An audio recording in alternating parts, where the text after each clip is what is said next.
Hey, this is Lauren, and you're listening to the very first episode of Trauma Therapy Unfiltered, which is the podcast where your trauma therapist says what other therapists won't. So, real talk about healing, current events through a trauma lens, and permission to feel however you need to about it all.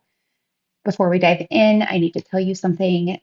This is my first podcast episode, and I honestly have never really thought I would start a podcast. People have asked me, and it's just not really something I've been interested in. Writing has kind of always been my first true love. It's where I feel the most at home crafting words on a page for things like my Substack. But I've realized that some of you prefer to listen rather than read. And there are current events happening that honestly, I'm way too impatient to take the time to write a full article about. And social media, while I love it, is a little too short form for the depth of these topics. So here we are trying something new together. And I also want to mention that throughout this podcast, when I share examples from my therapy practice, all names and identifying details have been completely changed to protect the client's confidentiality. So there might be more composite examples meant to illustrate general patterns, that sort of thing that I see in my work, but I will never use identifying details. And I want to start today by something that has been very relevant since yesterday. I watched something in a Boise courtroom that I can't stop thinking about. And not just as a human being, but specifically as a trauma therapist who understands the psychology of what happened there. So, if you don't know what I'm talking about, Alivea Goncalves stood in front of the man who murdered her sister Kaylee and three other college students. And instead of giving him what he probably expected, like a breakdown, devastation, she gave him something far more psychologically devastating, complete dismissal of his significance. And I just can't stop thinking about it because what I witnessed wasn't just grief or anger, it was a masterclass in one specific approach to reclaiming power, strategic emotional withholding. And I think it's worth understanding what happened in that courtroom, even if it's not the right approach for everybody. So I want to be clear from the start that there is no right way to respond to trauma. What Alivea did worked for Alivea in that specific situation with this specific type of person. Other family members chose completely different paths, and those were equally valid. So, this isn't about prescribing a response. It's more about understanding one powerful option that maybe you haven't considered. And I don't just want to talk about that. The trial, I guess it wasn't a trial, it was the sentencing hearing with the victim impact statements, but more specifically, how you might be able to apply this to your own life in a sense of your own experiences. So let me paint you a picture if you did not watch this, which if you haven't, I would very highly suggest looking this statement up. But Bryan Kohberger sat in the courtroom in an orange jumpsuit, maintaining what we call in psychology a flat affect. So essentially, that means showing no emotion, looking almost bored. And this is someone who, according to court documents, stalked those students for months before brutally killing them in their sleep. And what struck me immediately as a trauma therapist is that his demeanor was no remorse or empathy. It was the kind of detached observation I've seen clients with certain personality patterns or people who study others' emotional reactions like they're collecting data. And I want to be very clear here. I am not diagnosing Bryan Kohberger. I don't know his mental health history. I've never evaluated him. I'm not qualified to make any diagnostic determinations about him specifically. But what I can talk about are general patterns of behavior and what research tells us about how certain types of people interact with others' emotions. So when the judge asked if he wanted to make a statement, you know what this man said? Three words. He said, I respectfully decline. No, I'm sorry, no explanation, just declined. Like he was turning down a dinner invitation, just pretty flat. And I've been in my therapy office with people who've been harmed by individuals who display certain behavior patterns, and here's what research tells us. Some people do seem to feed on the emotional reactions they can elicit from other people. There's a researcher, Dr. Aaron Beck, I believe is his name. Yes, Dr. Aaron Beck. And his research shows that individuals with antisocial personality disorder may lack genuine empathy, but they're incredibly attuned to the emotional responses they can get from others. Again, I'm not saying this applies to Kohberger specifically. I have no way of knowing his psychological makeup, but I can talk about these general patterns because they help us understand why Alivea's response was so psychologically strategic. There's research that shows that some individuals do seem to collect other people's reactions, negative reactions, like trophies. So they measure their impact by how much they can make you break. And Alivea seemed to understand this dynamic. She understood that her breakdown could become validation for someone who might be seeking that kind of response, and her pain could become proof of continued psychological power over her family. So she chose to do something very different and something that I, as a trauma therapist, recognize as absolutely brilliant psychological warfare. When it was her turn to speak, she started with something that made my therapist brain like light up. So she said, let me quote, "I'm not here today to speak in grief. I'm here to speak in truth, not performance, not what's expected, truth." And let me break down what happened next because it reveals something important about human psychology. She said this: "I won't stand here and give you what you want. I won't offer you tears. I won't offer you trembling. Disappointments like you thrive on pain, on fear, and on the illusion of power, and I won't feed your beast." Now, that right there is not random defiance. This was someone who understood exactly what type of behavioral pattern she might be dealing with. We know that individuals with certain personality disorders often have what psychologists call fragile grandiosity. So that basically means their sense of self depends on external validation, including the reactions they can provoke in others. So they're constantly seeking what we call a narcissistic supply. Emphasizing again, not diagnosing anybody here. I'm talking about general psychological patterns that can help us understand why strategic emotional withdrawal might be effective in certain situations. Alivea recognized this pattern and chose not to participate. She didn't just refuse to give him emotional reactions, she systematically challenged his self image, which was so brilliant. She called him basic, textbook, predictable. For someone who likely views himself as intellectually superior, this approach cuts at their core identity. And I want to pause here because I see this dynamic in my therapy office constantly. Clients who've been manipulated by people who feed off emotional reactions. They've been trained to believe that their responses prove the other person's power. And Olivia's approach shows us one alternative: strategic emotional withdrawal. Not because her feelings didn't matter, but because she understood who she was dealing with. This is super important to keep in mind.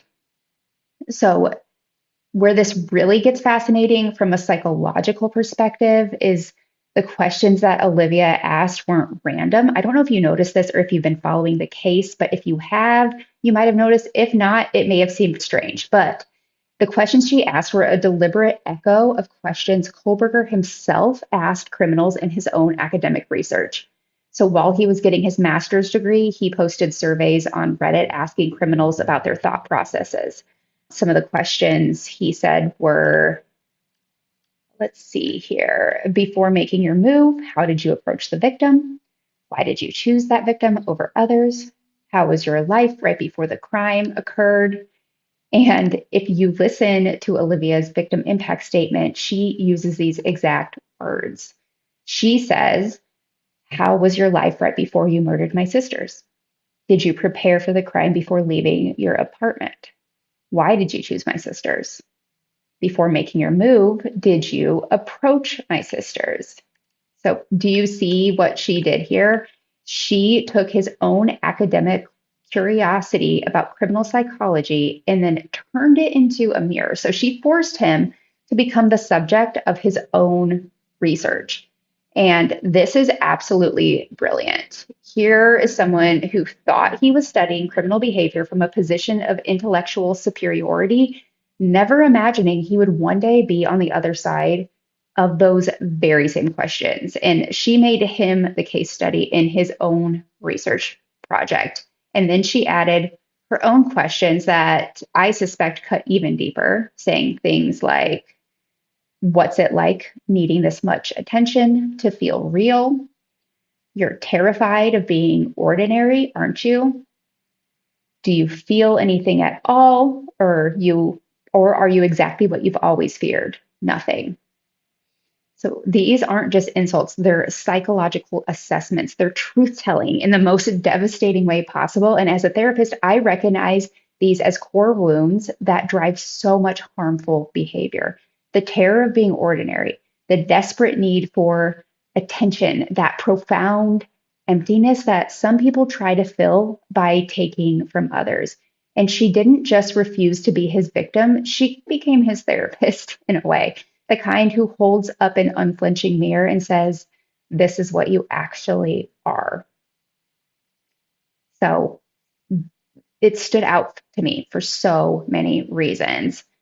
But I do want to talk about something that is very crucial because I don't want anyone listening to think there's only one right way to respond to trauma or that her way was necessarily superior because other family members in that courtroom chose completely different paths. Dylan Mortensen, one of the surviving roommates, spoke very vulnerably about her ongoing trauma, about how it took away her ability to trust the world, caused a lot of sleep problems, fear, how it continues to impact her to this day. Another surviving roommate, Bethany Funk, had her friend read a statement expressing survivor's guilt about not calling 911 sooner.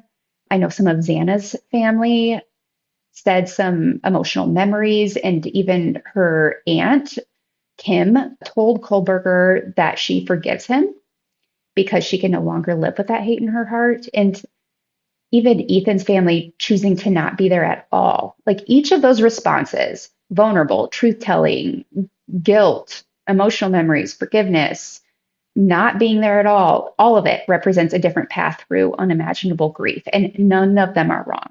None of them are better than the other. That really, I was amazed at how much that courtroom became a masterclass and how healing can look radically different for different people, even within the same tragedy. Some needed to show their pain, others needed to offer forgiveness as a way to release themselves from hatred. Some needed to express guilt, and Alivea needed to refuse to give him the satisfaction of her tears. And the beauty of witnessing all of these responses is that it reminds us there's no prescribed way to heal from trauma. Some healing happens through tears and vulnerability, and other healing happens through forgiveness and grace. And sometimes it happens in all sorts of different stages. And they're all valid, they're all necessary, they're all brave. What matters isn't how you respond, it's that your response comes from your authentic need to really heal and not what others might expect of you. When this approach makes sense in terms of Alivea's approach, when could that be helpful? And I want to talk about how you can apply that to your life. So if you're dealing with someone who seems to feed off your emotional reactions, someone who escalates you, or who seems satisfied when you break down or brings up painful topics specifically to watch you hurt, it makes me think about clients I've had who have been in relationships with people who seem to like almost collect their tears as trophies, which is ugh, people who maybe study their face during arguments to see the impact of their wounds or seem energized by that emotional chaos.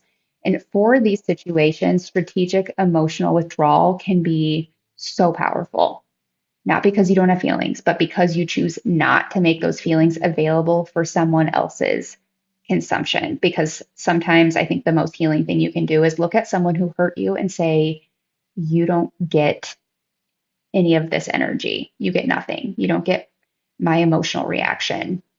You just get nothing but the truth of who you actually are. And this doesn't mean suppressing your emotions or pretending you're not hurt. It's more about strategic emotional boundaries. It's about understanding that some people don't deserve access to your inner world, especially when they've proven that they could use it against you.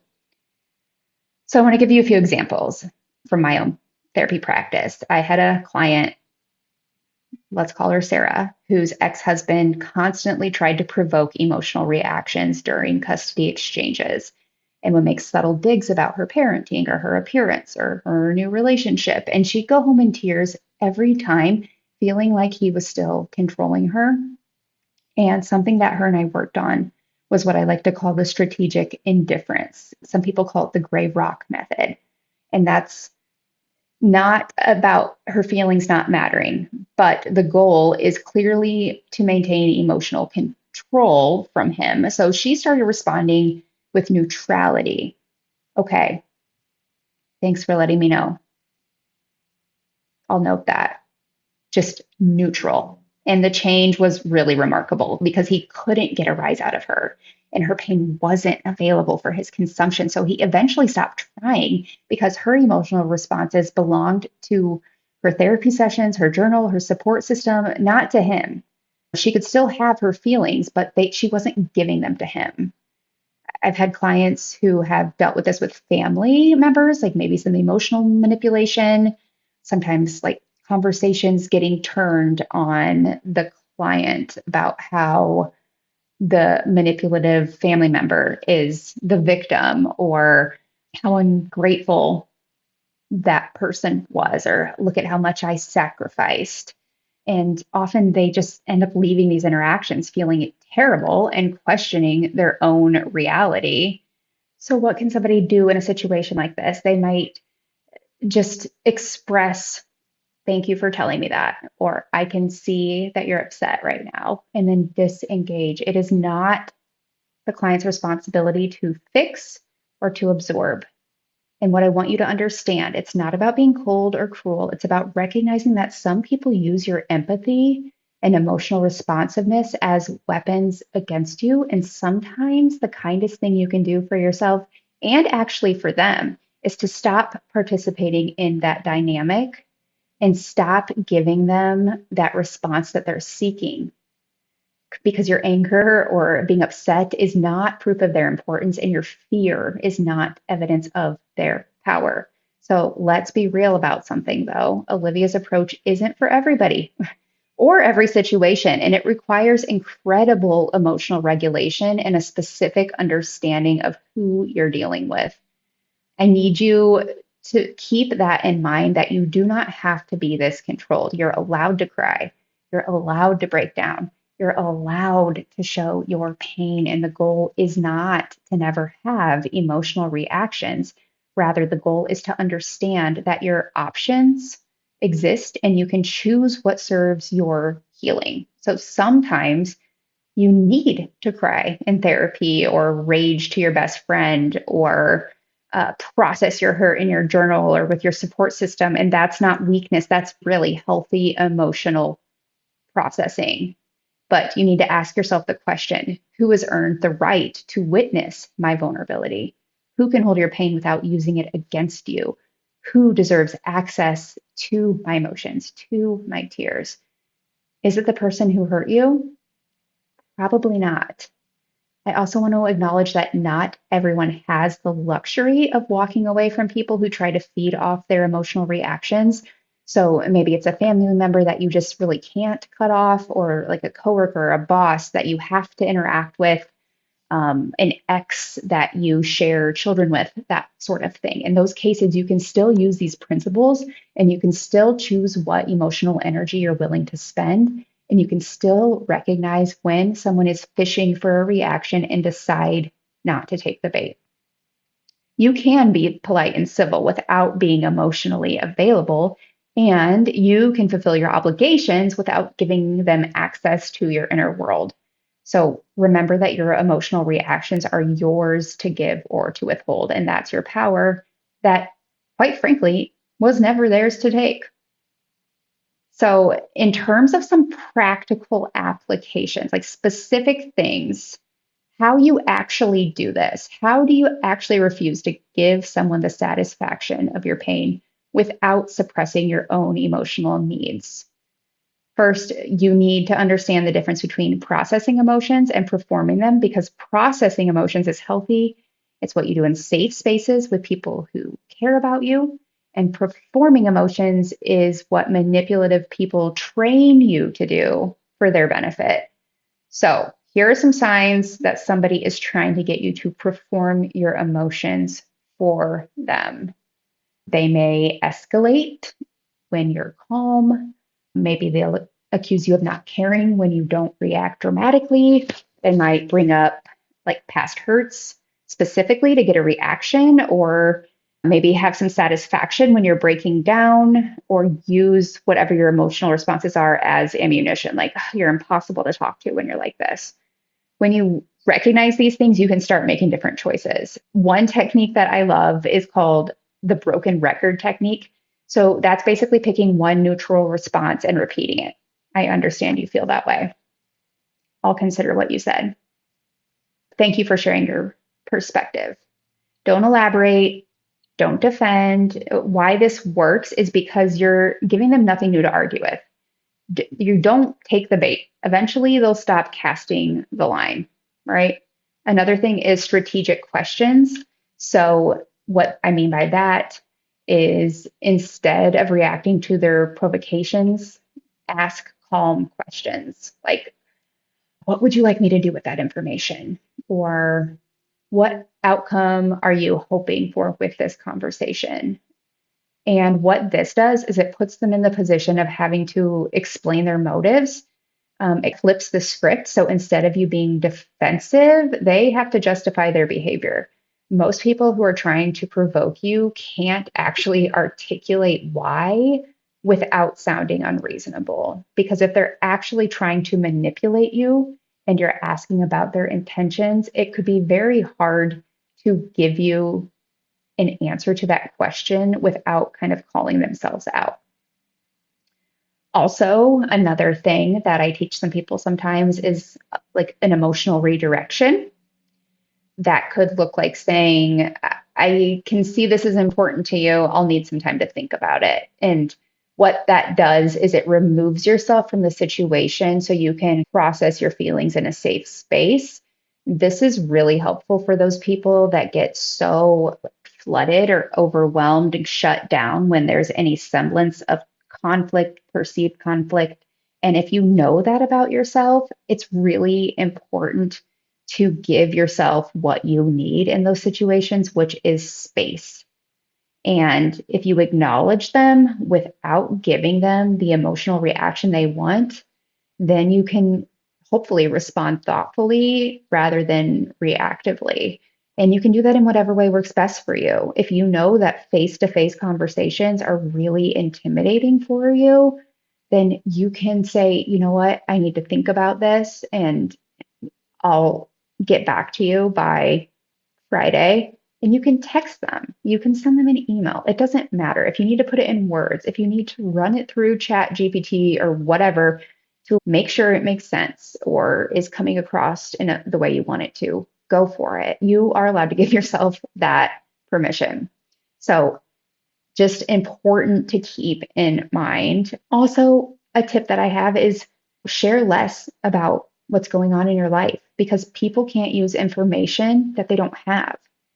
I'm not talking about being secretive as much as I'm talking about being selective because you can't be manipulated with information that you haven't provided. And it also forces the relationship to be based on something other than your personal details.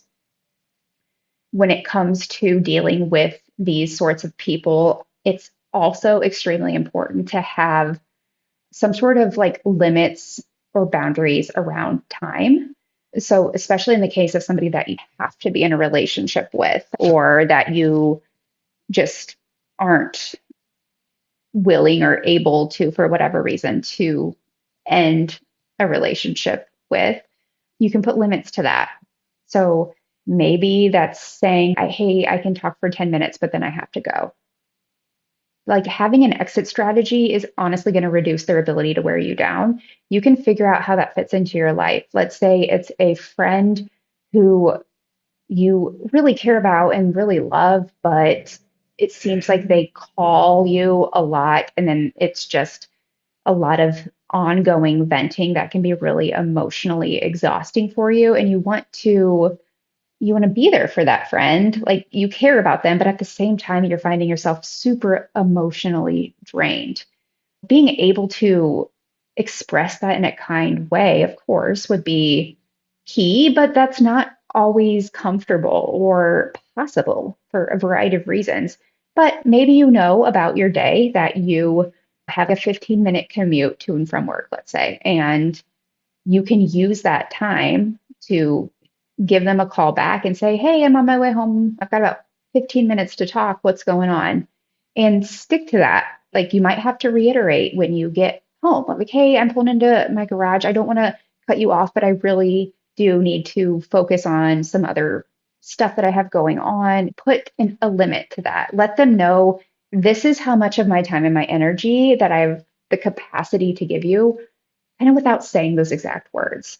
And that's just going to prevent emotional exhaustion and give you more control over the interaction and reduce any bitterness that could come from that, which is honestly like a kind thing for the friend too. Because if you're growing bitterness and resentment over these repeated patterns and they don't know that, then that's not really doing them a kind thing. It's more kind to make rules or live in your relationships in ways that is going to be more enjoyable for both of you.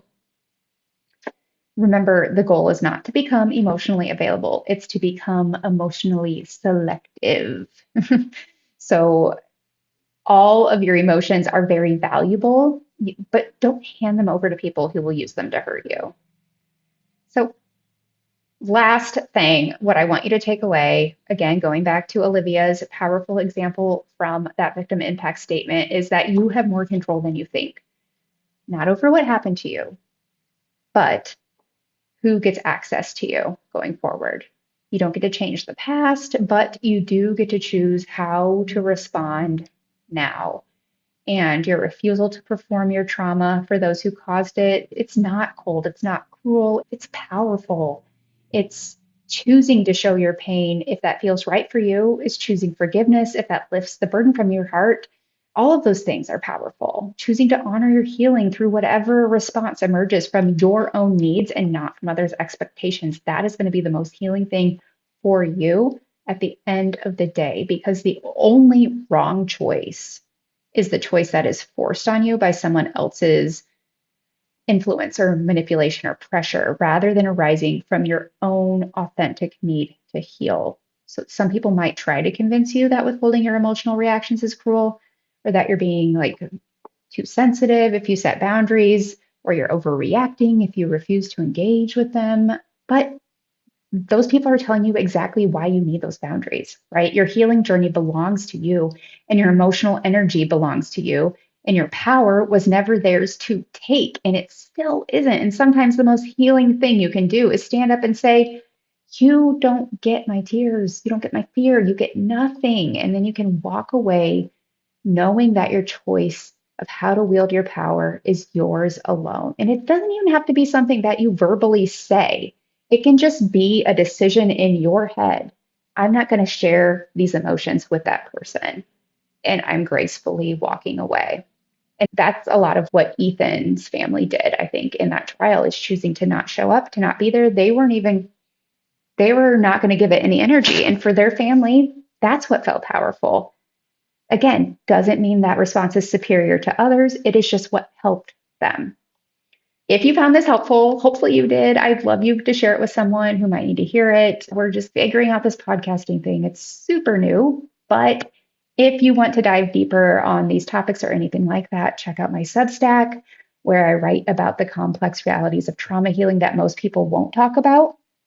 It is free to subscribe for an article every other week. And I think it is $6 a month if you want them on a weekly basis, plus some extras. So I will keep these topics coming. Let me know if there's anything specific you want me to talk about, and I would be happy to consider it.